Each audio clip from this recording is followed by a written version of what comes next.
치킨 피자와 함께 대표적인 프랜차이즈 식품하면 어떤 게 떠오르세요? 여러 가지가 있겠지만 저는 이 햄버거가 먼저 떠오르는데요. 햄버거가 한 끼 때우기도 간편하고 맛까지 있어서 그런 건데, 그래서 사람들에게 많은 사랑을 받고 있고 덕분에 버거킹, 맥도날드, 롯데리아 등 여러 브랜드가 탄생하게 됐죠. 그런데 요즘은 치킨버거의 대표 맘스터치부터 가성비를 전면에 내세운 노브랜드 버거, 그리고 미국 3대 버거 중 하나인 쉐이크쉑 등 전통 강자를 위협하는 브랜드가 많이 생기면서 우리들의 입을 즐겁게 해주고 있는데요. 특히 쉑쉑이 한국에 진출하면서 프리미엄 버거 열풍을 일으켰다고 평가받고 있죠. 덕분에 수제 버거집도 많이 늘었고, 샌프란시스코의 명물 슈퍼두퍼에 이어 스타셰프 고든 램지의 고든 램지 버거도 최근 오픈했고요. 하나 갤러리아에서 쉑쉑과 함께 미국 3대 버거라고 불리는 파이브가이즈를 올 6월에 오픈한다고 알리면서 버거판이 재밌어지고 있는데요. 이렇게 되면 미국 3대 버거 중 2개나 오픈하는 건데, 3대 버거라고 하면 당연히 둘이 아니라 셋이겠죠. 마지막 하나가 바로 오늘 이야기의 주인공인데요. 바로 미국 서부에서 탄생한 미국의 3대 버거 인앤아웃입니다.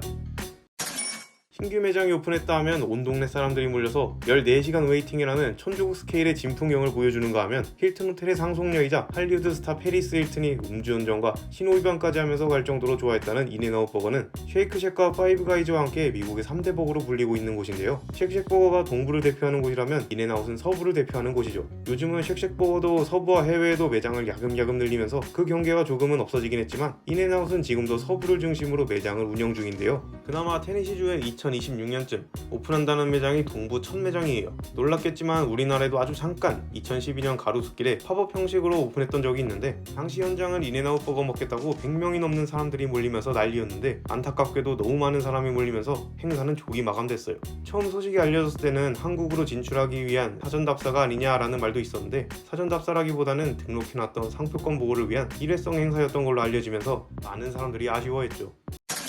이 인앤아웃이 고집스럽게 서부를 중심으로 매장을 운영한 데는 다 그만한 이유가 있는데요. 바로 맛과 품질을 최고로 유지하기 위함이에요. 인앤아웃에서는 재료의 생산과 유통을 자체 시설에서 관리하고 있는데요. 외부 업체를 끼고 재료를 공급받으면 편하겠지만 모든 매장이 동일한 퀄리티를 유지하기 어렵기 때문이에요. 그래서 인앤아웃은 햄버거의 재료를 직접 가공하면서 품질 유지에 힘쓰고 있고, 심지어 매장에는 냉동고와 전자레인지도 놔두지 않고 냉장 재료만 사용하고 있죠. 그래서 재료의 신선함을 지키기 위해 매장 위치까지 고려하는데요. 주로 도심지와 떨어진 고속도로 근처에 매장을 오픈해서 재료를 운반하는 배송 트럭이 하루 안에 도착할 수 있도록 하고 있죠. 또한 주문이 들어와야 음식이 조리되기 때문에 다른 햄버거 집들보다는 시간이 더 소요되는 편인데요. 그래서 감자튀김 만드는 걸 보면 생 감자를 바로바로 썰어서 기름에 튀겨내는 진풍경을 볼 수 있어요. 이렇게 모든 재료를 본사에서 한꺼번에 관리하고 조리 시간도 오래 걸리는 편이라 메뉴도 한정적일 수밖에 없는데요. 맥도날드나 버거킹에서 매 시즌 신제품이 출시되는 것과는 너무 다른 모습이죠. 그래서 메뉴판을 보면 저게 단가?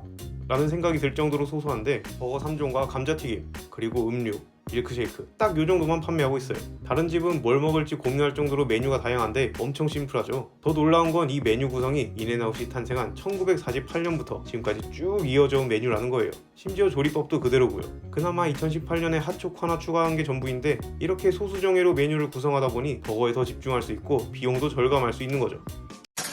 이렇게 품질에 신경을 쓰다 보니 본인들 스스로 우리는 프랜차이즈가 아니다 라고 말할 정도로 자부심이 장난 아닌데요. 이게 근자감이 아닌 게 이미 최고의 맛으로 사람들에게 증명하고 있고, 신선한 재료까지 인정받다 보니 미국 3대 버거라는 타이틀까지 갖게 된 거죠. 그래서 오죽했으면 페리스 힐튼이 음주운전까지 하면서 먹으러 가는가 하면 신규 매장이 오픈한 곳은 14시간이나 대기하는 사태까지 터졌겠어요. 그리고 모든 셀럽들이 모이는 베니티 페어의 오스카 파티에서 다름 아닌 인앤아웃 버거가 매년 제공될 만큼 얼마나 인기 있는지를 알 수 있는데요. 파티 현장을 보면 모두가 햄버거 하나씩 들고 야무지게 먹고 있는 모습을 볼 수 있는데, 2014년에 진행됐던 파티에서는 무려 1,400개가 넘는 버거가 제공되면서 엄청난 기록으로 남겨져 있어요. 거기다 인앤아웃이 있는 도로 근처는 교통체증 문제가 높은 확률로 발생하다 보니 마냥 좋아하는 사람만 있는 건 아닌데요. 오죽했으면 캘리포니아의 캔벨이라는 동네는 신규 매장의 건축 허가를 보류하기까지 했으니까요. 사람들이 이토록 인앤아웃에 열광하는 이유가 맛도 맛이지만 매력적인 시크릿 메뉴와 저렴한 가격이라고 생각되는데요. 이 시크릿 메뉴라는 게 사람들이 취향대로 먹던 조합이 구전동화 마냥 전해지다가 정식 메뉴처럼 자리 잡게 된 건데, 이미 너무 유명해지다 보니 홈페이지에 들어가 보면 낫소 시크릿 메뉴라고 해서 그다지 비밀스럽지 않은 메뉴를 친절하게 알려주고 있어요. 그중 가장 인기 있는 게 애니멀 스타일이라는 메뉴인데, 원하는 버거에 볶은 양파와 특제 소스를 추가한 메뉴로 감자튀김에도 적용할 수 있어요. 또 패티와 치즈의 개수도 추가할 수 있는데요. 패티 2장에 치즈 2장이면 2x2, 패티 4장에 치즈 2장이면 4x2, 이런 식으로 앞에 숫자는 패티의 개수, 뒤에 숫자는 치즈의 개수를 나타내요. 그래서 한도가 없던 시절엔 이런 괴물 같은 조합도 볼 수 있었는데, 지금은 각각 4장까지만 가능하도록 변경됐죠. 이외에도 딸기, 바나나, 초코, 총 3가지 쉐이크를 섞은 나폴리탄 쉐이크, 빵 대신 양배추가 버거를 감싸고 있는 프로틴 스타일, 빵은 없고 패티와 치즈로만 이루어진 플라잉 더치맨 등 수많은 비밀 메뉴가 존재하죠. 이런 특별한 메뉴 말고도 사람들이 인앤아웃을 찾는 또 다른 이유로 저렴한 가격도 한몫하는데요. 아니 얼마나 싸길래 이렇게까지 말하는 건지 궁금하시죠? 인앤아웃이 1948년에 처음 판매했던 치즈버거의 가격이 당시 0.3달러였다고 하는데 지역마다 조금씩은 다르겠지만 영상 업로드일 기준으로 캘리포니아에서의 가격이 3.75달러예요. 1948년부터 75년이라는 시간 동안 4달러도 안 올린 건데 이 정도면 혼자만 인플레이션을 안 맞은 건가 라는 생각이 들죠. 옆 동네 친구 쉑쉑버거는 쉑버거를 7.29달러에 팔고 있는데 인앤아웃 치즈버거랑 비교해서 약 2배가량 차이가 나는 거예요. 이러니 인앤아웃을 좋아할 수밖에 없는 건데 맛도 좋아, 가격도 착해, 안 먹을 이유가 없는 거죠. 이 정도로 많은 사랑을 받고 있는 인앤아웃은 해리 스나이더라는 남자에 의해서 탄생하는데요. 해리는 2차 대전에 참전했던 군인 출신이라 요리와는 거리가 있었어요. 이런 해리가 요식업에 관심을 갖게 된 건 그의 아내인 레스더를 만나게 해줬던 식당에서 햄버거를 만드는 일을 하면서부터인데요. 하루는 해리가 식당 일을 마치고 집으로 돌아와서 쉬다가 문득 한 아이디어를 생각해냈는데 손님이 차에서 내리지 않고도 식사를 주문하고 또 그 자리에서 받을 수 있는 그런 식당을 생각한 거죠. 그런데 가만 생각해보면 어디서 본 것 같이 아주 익숙한 방식이죠. 맞아요.